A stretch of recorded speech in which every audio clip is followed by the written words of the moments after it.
Hello and welcome everyone to the Capital Mind podcast.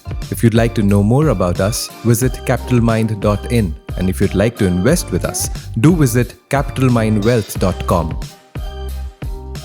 This podcast is for informational purposes only and should not be relied upon as the basis for investment decisions. Clients of Capital Mind may maintain positions in the securities discussed in this podcast. Hello and welcome everyone to the Capital Mind podcast. This is Aditya and today we'll be talking about the new pension scheme. So as usual, I have with me the one and only Deepak Shenoy. Hi Deepak. Hey, good morning everyone. Hi Aditya. I hope this is going to be a very interesting session on our first one for 2020, which is on the new pension scheme of a very interesting retirement scheme that has been brought out by the government around for a while. We thought let's take a look and analyze and tell you what we think it's all about. So over to you, Aditya. So Deepak, I'll take you through the entire new pension scheme and then I'll start my questions. Oh, cool. Let's go for it, man. So when we talk about the new pension scheme, there are two plans, Tier 1 and Tier 2. So Tier 1 is your pure pension plan, which is also the main plan. And Tier 2 is more of an investment plan. But under both the plans, money is invested in both debt and equity. So let's start with Tier 1, which is your pure retirement plan. The main benefits of Tier 1 is compared to EPF, PPF, you can expect higher returns due to the equity component. Depends on the equity component you choose. We'll come to that soon. And when we talk about the fund managers who are going to manage this NPS, so for government sector employees, there is LIC, SBI and UTI. And for non-government sector, apart from these three, we also have HDFC, ICICI, Kotak, Birla. And when it comes to allocation, either you go for active choice where a subscriber, say I, can decide my allocation. Say I can allocate 50% to equity, 25% to say government bonds and rest 25% to corporate bonds. So here there is an upper ceiling for equity. You cannot allocate more than 75% to equity. That is one restriction that is there. And then there is an other option which we call as auto choice, where if you don't know what is the right thing for you, you just fill in your details and based on your age and risk appetite, they'll suggest you a plan and they'll keep revising it as you grow older. Now, what are the options at retirement? At retirement, you have three options. Either you continue contributing to NPS till 70 or you defer the withdrawal. You don't have to contribute, just defer the withdrawal till the age of 70. And the third option is exit from the NPS. So what do you get? You get lump sum and you get a monthly pension. But here is the biggest catch.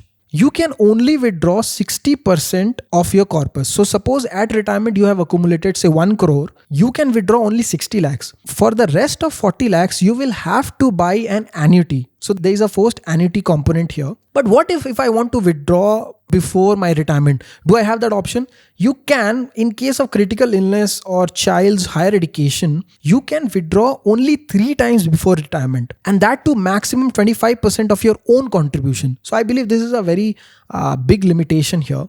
But then this NPS also has a lot of tax benefits. So this is also included in the 1.5 lakh exemption under Section 80C. Apart from this, on top of this, you get an additional benefit of 50,000, which makes it 2 lakhs. And on top of this, again, if you're a corporate employee and if your company is also contributing, then you get the 10% of your basic salary as an additional exemption. So there are 3 components. Now, this was all Tier 1.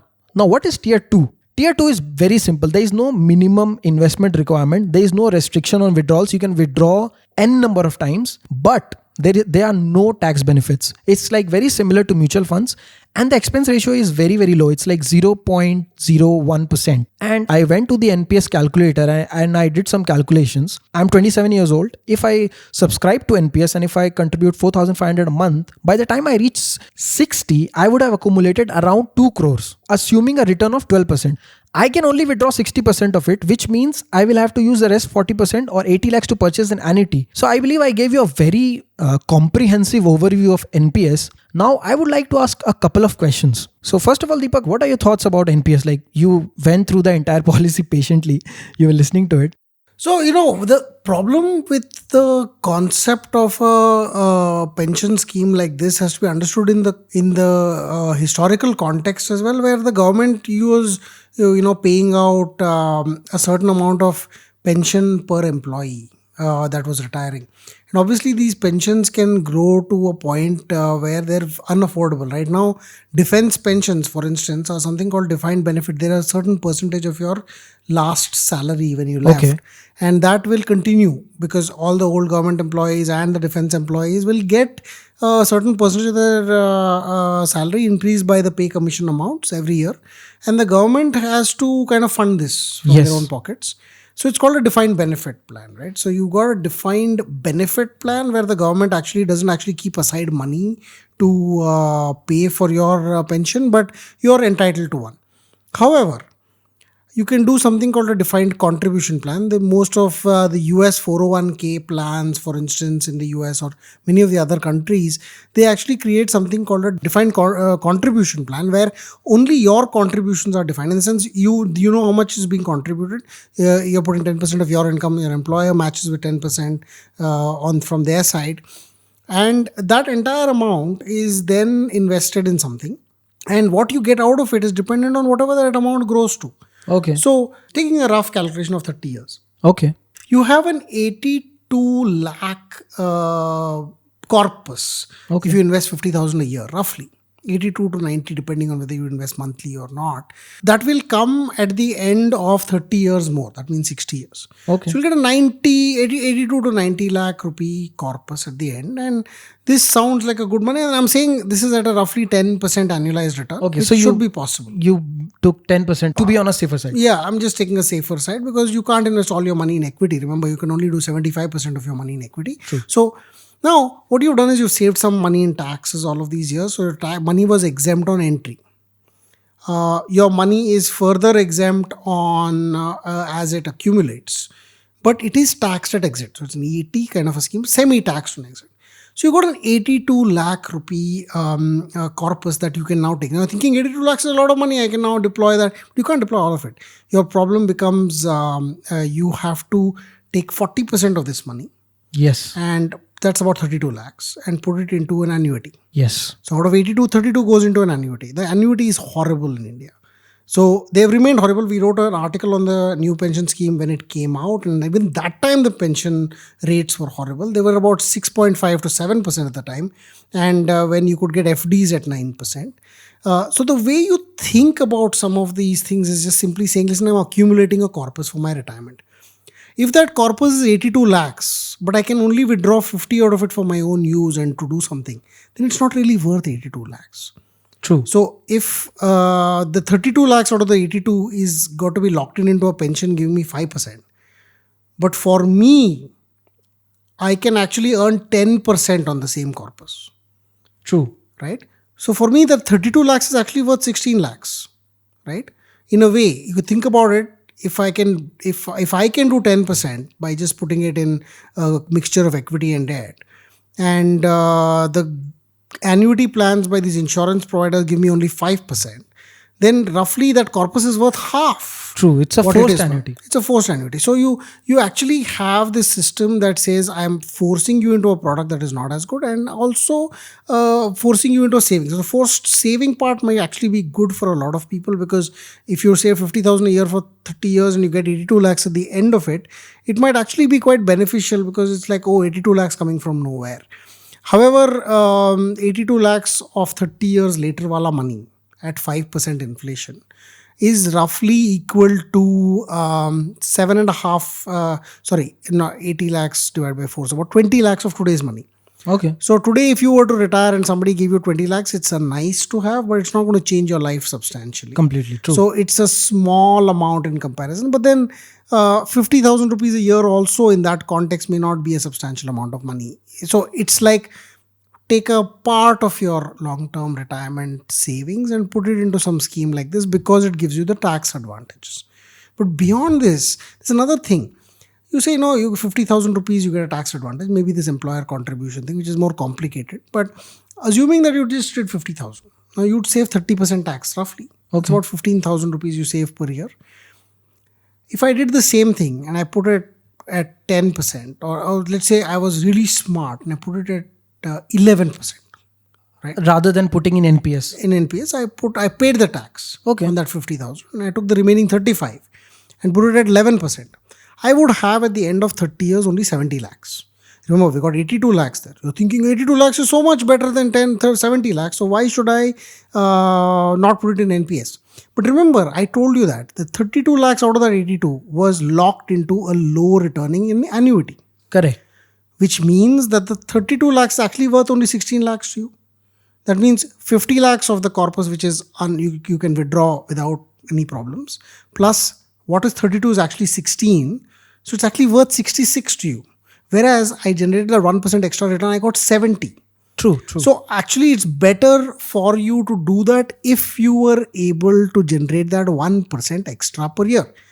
Now, it's not necessarily true that you can, and many of you may not be able to at all because you're not professional investors, so you don't really like, I'm going to take 50,000 every year and put it into something, and that something is going to give me 11% or 1% more than NPS. It's difficult because the NPS schemes, and I'm sure you're going to talk about returns that have come in the past, those returns have been roughly equal to how much the Nifty has given, which means that there has been no significant advantage of using the NPS so far. I mean, I'm talking about a marginal. I think the Nifty over a 5-year period has returned 9.1%, whereas the NPS has probably returned 9.2. The best NPS scheme in equity has returned about 9.2. So it's not like the index itself has been beating the NPS itself, and so getting that 1% extra return is quite difficult. But if you are able to do that, then the 1% is really the differential between what you need to earn outside, okay, and what you need the NPS to return over a long period of time. So I think it's a good product for people who cannot save on their own. So it's a forced saving. correct. It's a bad product from the annuity perspective. I'm sure we'll come to more on that. The forced annuity is a problem, and it used to be a problem because when people got their money in retirement, they would actually go and spend all of it or get looted. Their friends and their relatives would borrow the money and then take it, leave them penniless. So their children sometimes. So this was one way to force that a person cannot get access to his retirement money. And therefore, the annuity kind of pays out every month rather than at a one bulk lump sum. This works for a lot of people for whom this is their only retirement saving. But like I said, it may not be significant for you. Therefore, you might not want to use this as a retirement product. Plus, it forces you to retire at 60. Most of us living in cities don't want to retire at 60. We want to retire at 55. At least get to a point where we say, listen, I want to move away. I want to, go to a smaller town and a sleepy town where this money will actually be of use, and lie down there and not have to commute so much to work. But I can't do that because this forces me to stay invested till 60. True. And good that you brought out the liquidity point. So I have a friend, I was talking to him about the NPS when I decided to do the podcast. So he told me his story that twice he had accumulated a lump sum. He had invested in ELSS, and both the times, after 3 years, he ended up actually spending that money. So the first time he had accumulated a significant sum under ELSS, and when he at the maturity, he actually went and bought a second-hand car. And then second time also, after 3 years, he did something with that lump sum. So basically, he was telling me the kind of person I am and the kind of lifestyle that I'm living, I need a product which locks me in badly. Like for some people, they want it. That they actually like these kind of products. So he was like, I will just put 5,000 per month and 60,000 a year. That doesn't means a lot to me. But then I asked him the same question that you just discussed with me, that what if you lose your job after 10 years? So in NPS, if you stop contributing at any point of time, say you were contributing 5,000 a month, and then for some reason you stopped it for 4 months, for you to continue it from the 5th month, first of all, you'll have to make up for the last 4 months which you didn't pay. So if you want to start from the 5th month, you have to pay 25,000. So what if you lose your job? And what if, you want to retire at 50? So I believe it depends on person to person. Like what is the importance of liquidity in your retirement portfolio? That is a call that every individual has to make himself. isn't In it? fact, I believe strongly that people should use this as only a part of their overall retirement strategy, not a complete True. 100% of it. So, where you might require, if you're looking at spending something like a lakh a month, like I have said, if to lakh a month of today's money, only 20,000 a month will come from not even 20,000. Yeah, about we calculated, did a rough calculation, and if you're 30 today and you save that 50,000 rupees a year, you will get a corpus which, if you deploy at say 10%, you might get around a little bit less than 20,000 rupees per month as annuity, including Okay. the annuity portion. Outside the annuity, if you deploy at 10%, you will get roughly 20,000 rupees a month. So you're spending a lakh a month, you're getting 20,000 a month of income. That the remaining anyway has to come from some other source. So you can think of it as, I will put a little bit of money here and I will build it up to a retirement corpus, but it's going to be only 15-20% of my overall retirement corpus, whereas the rest of it has to come from my other savings like ELSS, like targeted retirement savings concept. Some of it can be forced saving through say an insurance plan, or a bunch of other options around long-term retirement. I think the important thing over here is discipline, because the more disciplined you are about saving this money, the more likely it is that you make this money over a longer term. Okay. So a lot of people were asking about the risk. So this is a market linked retirement plan, isn't it? So can you tell us what is the risk here, whether it's high, low, or moderate? Say me being young, I go ahead and when I create my NPS, I put equity as 75% and rest I put in say government bonds. So what is the level of risk here compared to say EPF? So I think EPF has more or less kind of guaranteed its returns, or sort of guaranteed returns on a yearly basis. They have a large corpus. They also have new incoming funds. If that new incoming funds were to stop, could they continue to return this 8% a year every year? I don't think so. If the government says, listen, you can choose between NPS and EPF from next year, then the EPFO will start announcing 5% yields, because they can't afford it. They can't afford for a lot of people to stop putting it. Remember, all government employees already on NPS.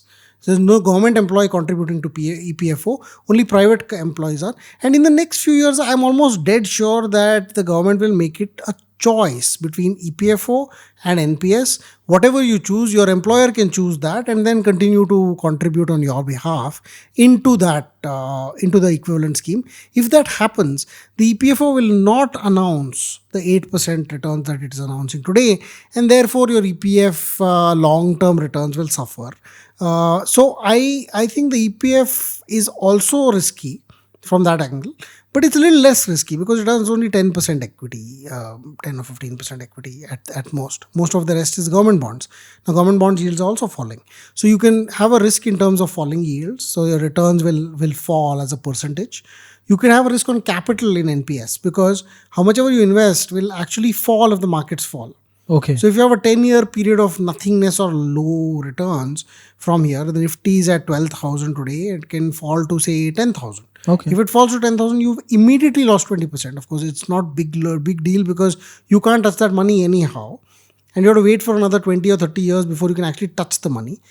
That 20 or 30 years is exactly a point at which the markets would or should have turned around. We have not seen a 10-year period in India where a person has actually lost principal, not considering inflation, but just lost principal per se. Okay. So in that context, historically, we have not seen that. But Japan, which is actually seeing a declining population, has seen a 30-year period of the markets being lower than their highest point. So there is a precedent, but we don't fit into that bill because Japan has a declining population, India has a growing population. So unlikely that India's inflation goes to negative territory, unlikely that India sees a GDP dip because of this. And so therefore, if GDP grows at about 5 or 6% and inflation is about 3 or 4%, we're going to get 9% growth no matter what. So I think roughly the risks in long-term equity investing are relatively smaller than we think. In fact, the risk is greater if we were to not invest and to keep the money in a fixed deposit or a savings account than to put it into long-term investments like the NPS. Okay. So I was looking at the NPS returns, 5-year returns, and it's a Himalayan task because there are so many AMCs here, UTI, SBI, ICICI, HDFC. So I just took the best ones. So as we know that in NPS, we can invest under equities, corporate debt and government bonds. So I just took the best performers. So when I looked at equities, HDFC pension fund under NPS was the best performer with 9.21% 5-year returns. And then when under the government bond plans, LIC pension fund returned 10.58%, which is decent. And then corporate debt plan under that, the ICICI Prudential pension fund returned 9.39%. Oh, these are the 5-year returns. So when you look at the returns, what do you think about the performance of NPS so far, say for the past 5 years? So I think from a perspective of adjusted returns with respect to their own mutual funds. Okay. We've seen HDFC showing a smaller dip. ICICI's blue chip fund perhaps has done better than ICICI's own pension investment fund, which is strange because the pension funds actually have a much lower expense ratio than these. So it's like if you use the same management team and you have a lower expense ratio, shouldn't you be showing higher returns? Exactly. But for some strange reason, that's not happening. Also, I think the problem would be if their fund managers showed better returns in the pension fund, then nobody would invest in the mutual fund. So that's another problem that they might be having. But having said that, having said all of this, there is still a doubt about why aren't these pension products actually giving you even more superior returns than a plain vanilla index. I mean, they are very low cost. I agree completely. Yes. To a certain extent, the index returns of 9.1 approximately versus the fund returns of 9.2. This is more or less, nifty plus dividends. Correct.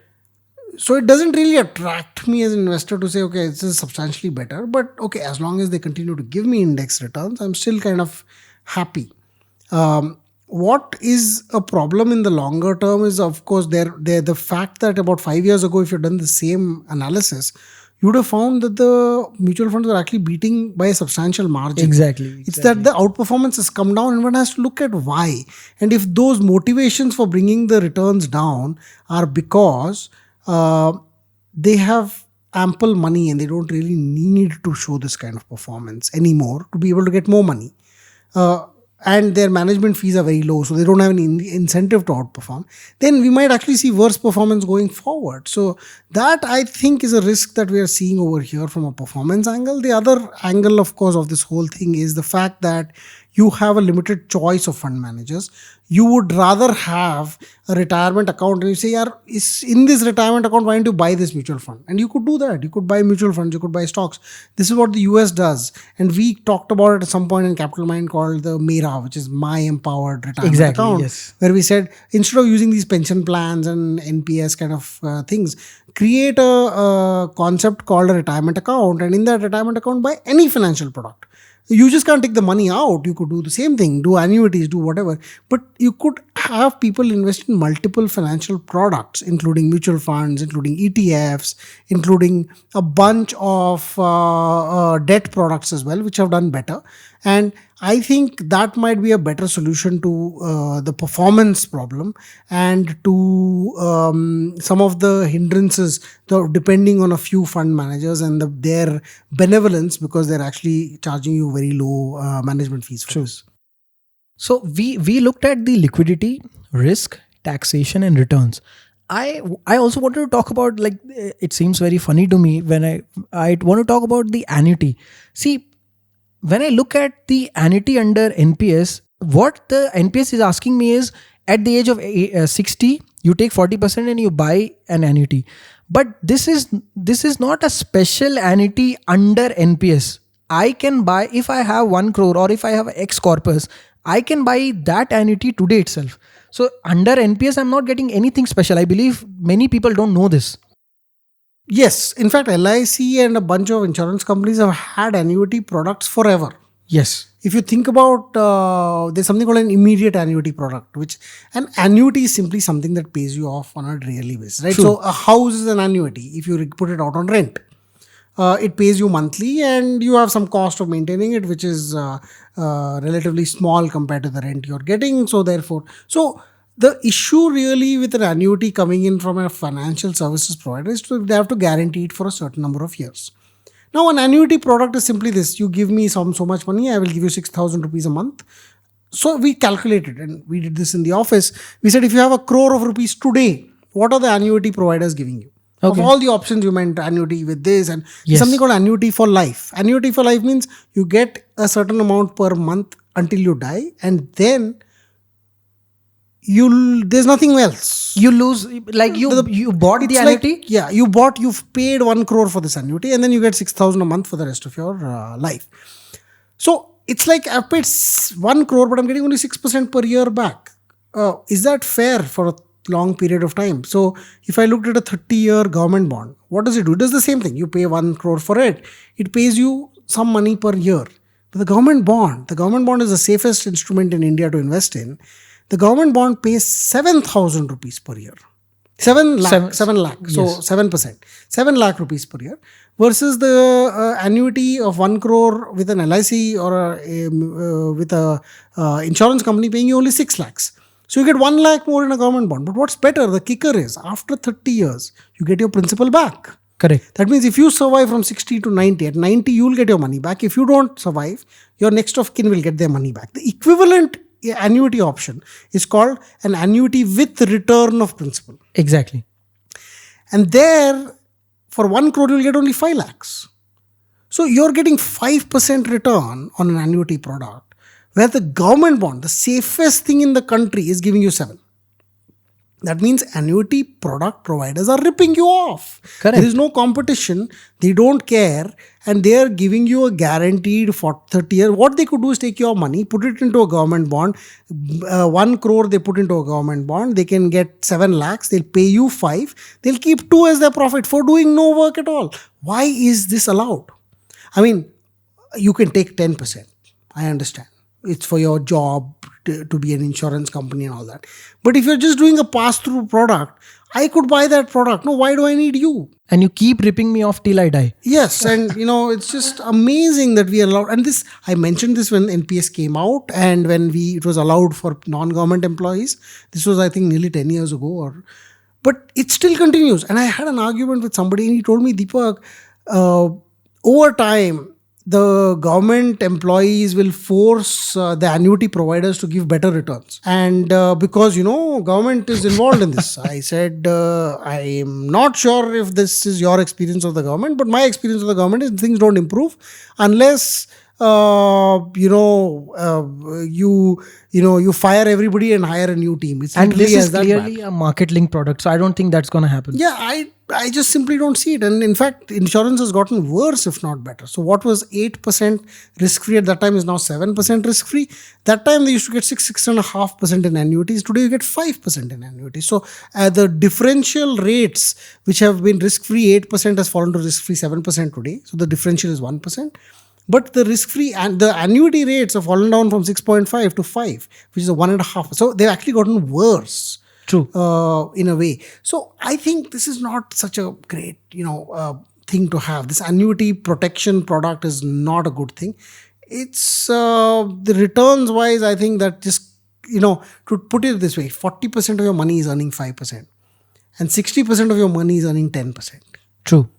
Your blended return of this two is roughly 8%.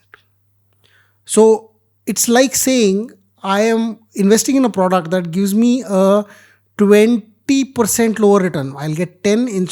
I could do myself, I could do 10. But if I do it with this blend, I will get 8. It's like, literally 2 percentage points lower, which is in rupee terms. What if I could get 10 lakhs by investing by myself? I have to put it into NPS and I'll get some money at 5%, some money at 10%. I'll get only 8 lakhs. So I'll get 20% lesser money by going through the NPS over the long term, with no liquidity, with no flexibility. I have to prove why I want my own money back. I can't retire earlier, and all of these things just make it a very rigid, inflexible product. For listeners of this podcast, you might actually wonder and say, listen, we're telling you so many things, credit card, overdraft, don't buy a house, all this financial chicanery that's going on. Why, if you understand all of that, does this NPS thing really make sense? I don't think so. But yes, you could, for instance, talk to your maids and your household help and your drivers. They may not need the tax benefit. The forced saving is actually where it's very useful for them, because for them it will be very nice to have this income when they are retired as well. The unfortunate problem is the whole system requires so much paperwork that half of them won't be able to even finish the first part of everything. And I believe for maids and drivers, again, there is a problem. If they lose their job, then they are screwed. So that again, everything comes back to liquidity in this case. And in very simple terms, people should understand this. You are buying an annuity pension for yourself. The government is not giving you anything. You are taking your corpus and you are buying an annuity from ICICI or HDFC, and you are buying your pension for yourself, isn't it? Yeah, I mean, you actually, when you buy an external pension product like an HDFC pension plan or any of these other things, it's a different proposition because you can control a lot of parameters here. What you can't control is taxation, but taxation can vary substantially over the next year. We see this 50,000 being extra support for NPS. It was not there in the early years. It was there only the last 2 years. Yes. So if you thought about it for the last 10 years and I put a tax benefit calculation on it, 8 years out of those last 10 years, I didn't have that benefit. Exactly. Only 2 years I did. Tomorrow it could go away because the government decides that, listen, we don't need all these extra things. So the tax benefits are ephemeral. They may not last. Your annuity, how much of it is taxed and how much of it is not taxed, that can also be changed over a period of time. The annuity rates can change. So some parts of this are not in your hands, but the amount invested at the age at which you can take out the money, those are some things I think you should have some level of control over. And pure play pension plans from insurance companies are not very interesting. Mutual funds are better. They, of course, offer liquidity at all times. You may be able to do a mix. What we can suggest is put your money into a corpus and take a loan from that corpus. That is like an overdraft. That way, that corpus remains invested. You never take it out, because if you take it out, you'll have to hit the loan instead. The loan, since the units are pledged against the loan, you don't take the loan at all. You just leave the loan as an empty account, but that forces you to continue to have to save. Maybe there will be tomorrow products that will allow people to do this automatically. But we do feel that this is in the long term that forced saving is not the right way to present things. This nanny state where they tell you that you're not smart enough to manage your own money, that is a concept of the past and should not be applied to India's future. Yeah, and one more thing, Deepak, taxation at withdrawal. So when you withdraw the corpus, that 60% corpus is tax free, but whatever you earn as annuity will be added to your tax slab and will be taxed at your slab rate. Now, I was discussing this with a friend. Now, he casually told me, so what? When I'll be at 65 anyway, I'll be in a very low tax slab. I believe that's a misnomer, because if you are someone who spends, say, 50,000 a month today, and if you are making your retirement plan, keeping inflation into consideration, you would want to spend around 1.2 to 1.5 lakhs at 60. So at that time, you will be in a higher tax slab. And if you are at a very high tax slab, and say that annuity pension that you're getting will be added to your income and you will be taxed on that, then I believe that that's also something that you should take into consideration. Absolutely. It's terrible. Think about it. 5% returns, and that also taxed at 30% is like 3.5%. Why do you bother with this plan? Exactly. So it really, because it doesn't suffice your entire pension needs. You don't have a choice but to take it, and it's treated as income. Now, what I would suggest to people is go invest in a mutual fund. By the time it is 30 years, you would have actually gotten so much inflation benefits out of the capital itself that drawing out a certain amount of money per month will actually tax it at maybe, if you take out 5,000 rupees a month, or say 20,000 rupees a month, the taxation on that 20,000 rupees a month for you as long-term capital gains will roughly be around between 150 and 200 rupees per month. Less than 1%, because of long-term taxation benefits. Whereas if you get the same thing as an annuity, the 20,000 rupees at 30% taxation, assuming that you're past the 10 lakh barrier, like I said, you'll have other sources of income. True. If you're past the 10 lakh income barrier after 60, you're paying 30% on that. So you'll pay 6,000 rupees of tax on a 20,000 income in an annuity versus 200 rupees. So 200 versus 6,000 is a huge amount of money. 5,400 rupees or 5,800 rupees more in taxes to the government for your own money being forced to be invested in an annuity that is subpar returns. So it's almost like, why are we doing this product? But the good thing is that, and also, by the way, there's another bad thing. If you want to exit the NPS before, and by the way, if you don't invest 6,000 rupees a year, your NPS is kind of stopped, or it's considered It becomes dormant. Dormant. So if you can't invest for any reason whatsoever, that you want to exit, you have to put 80% of your money into the annuity. It's not 20%. It's not 40%. It's 80%. So only 20% can be taken out. So you're 55. You've lost a leg or something, and you said, "Listen, I need money urgently. Give me some money. I've got 1 crore stored in my NPS plan. Here's 20 lakhs. That's all you can access. The remaining 80 lakhs has to be used to buy an annuity, which we have said is a crappy product."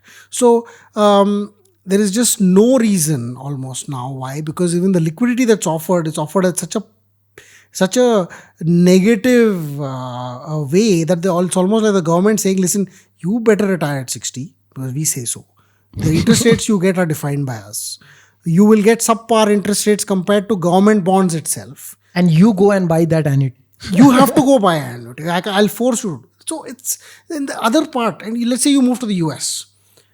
The US will consider the India's pension fund as a managed product, passively managed product. Oh. The US taxes you on gains made by the NPS product on a yearly basis. So if NPS is a fantastic year, 20% it makes in 1 year, and you had a 50 lakh rupee corpus, that 20% adds up, makes you 10 lakh rupees. You're going to pay income tax on that 10 lakhs in the US, because the US doesn't care whether your NPS product is an Indian retirement product, really. Because, they haven't yet defined, perhaps they haven't, so the way I'm looking at that is it's considered equated to mutual funds in a way. And perhaps the rules and definitions may change over time, but you may actually end up paying tax on this income, even though you can't realize it. You can't exit the product. You can't stop the product. It will continue to gain these returns. And because of FATCA, your returns will be or can be reported directly to the US government if you become a US resident for taxation. And you will need to pay. I don't know whether you will actually pay, because a lot of people just say, we'll see what happens. But a lot of that is where the problem is also, because you've got a locked-in product which you can't do anything about. The UK has now recently changed certain rules which allow a UK long-term retirement product to be moved into an Indian long-term product like the NPS, but not the NPS itself, because there are some requirements that we don't fulfill as an NPS authority versus some private insurers to fulfill. So you can move it to an ICICI insurance, but not to NPS per se. But those rules will take time. So there are lots of other hidden consequences of investing in NPS, especially if your life is fluid. And whose life is not fluid? Exactly. Nobody knows where you're going to be in 10 years. You don't know whether your job takes you elsewhere and why that elsewhere does. And so locking yourself into long-term products within India when you don't know the future of your own things, I think is a little bit of a folly. And financially speaking, it's just great for income tax saving at a 50,000 rupee per year level. So Deepak, before we end the podcast, I would want you to tell us who should subscribe to NPS and who should not subscribe to NPS. So I think basically you want to save that tax on 50,000 rupees per year, you invest in NPS. Okay. It's as good as that. Don't invest any more in it, because the product, because of the 40% annuity requirement, is a horrible exit product. What you see is not what you get. So what you might see is 82 lakhs. What it actually means to you is 66 lakhs. So it's a what you see is not what you get kind of product. Also, the flexibility in the product is relatively low. You cannot go more than 75% equity, and I think you have to have a minimum of certain amount in government bonds. there is certain flavor that makes it attractive, and that flavor is the forced saving. So it continues to make sure that you save on a regular basis. It's very useful for people who would otherwise spend their money. So it's useful for them to kind of force them into a saving habit. However, they will never see any gratification until they turn 60. So they will never appreciate what you say until probably after you've died. Because if I'm 45, I advise a 30-year-old. By the time he's 60, I'm 75. I probably don't remember what I've said to him in the first place. So it's really a game where you have to be willing to play it for the really long term. If you have that mentality, I think NPS is a good product. Some of you can't afford to not do it because you're government employees, in which case, what isn't your choice is not something you should worry about. Exactly. Just leave it and let it be. And it's done as well as mutual funds so far. Even though you may get a lousy annuity, you at least for all these years, the government has paid in as much as you've paid, which is a great thing, and it gives you a slightly higher income in the longer term. Okay. So that's it, Deepak. Amazing discussion. Thanks a lot for your time. And I hope the viewers enjoyed the podcast. And I really hope all of you, had fun, and we had a lot of questions on Twitter. I hope you answered a few of them at least. The big thing that I want to say here is, we are always available. Astute Aditya on Twitter. I'm Deepak Shnoy. We are at capitalmind_in. All on Twitter. We're capitalmind.in on the web, capitalmindwealth.com, to help us build the rest of your retirement corpus beyond the NPS. And of course, tweet to us, talk to us. We're always listening. Happy New Year 2020 to all of you.